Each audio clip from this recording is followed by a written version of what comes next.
السلام أبزر لكم مو سلامكم يبزح تخاتلتي مدبنا حجي حيزنا لكم مسينا زلنا أرستي سلام زبليو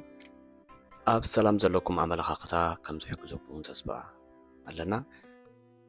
كباكم نصبيو سبسكرايب شير لايك كمون هانا زريتيمو يبت مدب قبلكم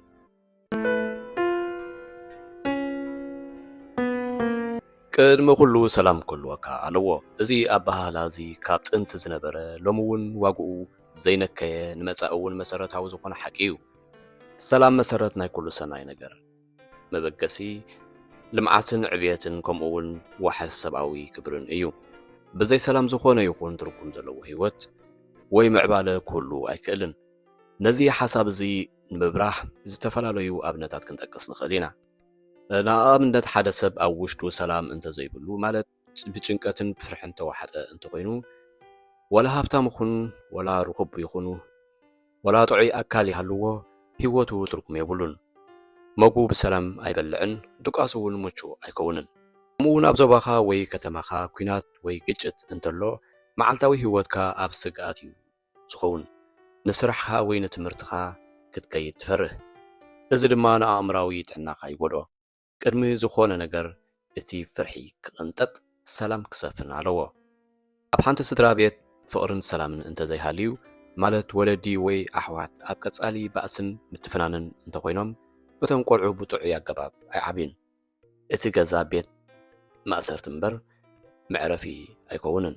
ኣብ ሓደ ሕብረተሰብ ምትእምማንን ሰላምን እንተዘይሰፊኑ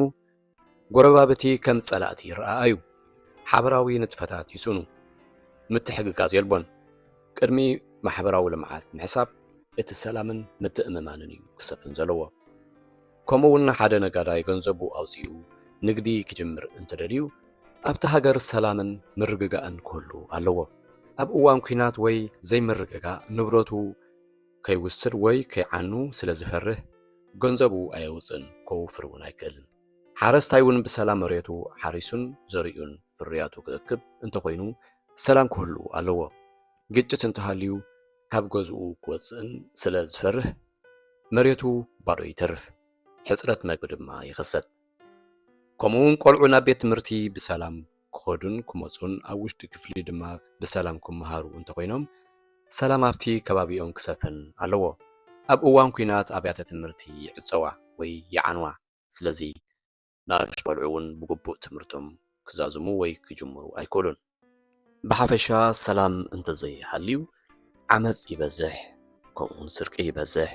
ዕግርግርን ዘይምርግጋእን ይነግስ ሰላምን ርግኣትን ይጠፍእ ህዝቢ ኣብ ፍርህን ሻቁሎትን ይነብር ምዕባለ ይቁለፍ ትምህርቲ ጥዕና ንግዲ ካልኦት መሰረታዊ ኣገልግሎታትን ይሰናኸል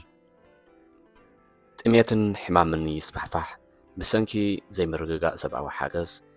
ከምቲ ድድለ ክባፃሕ ኣይክእልን ጥልመትን ምፍልላይን ይበዝሕ ሕብረተሰብ ይበታተን ምትእምማን ይጠፍእ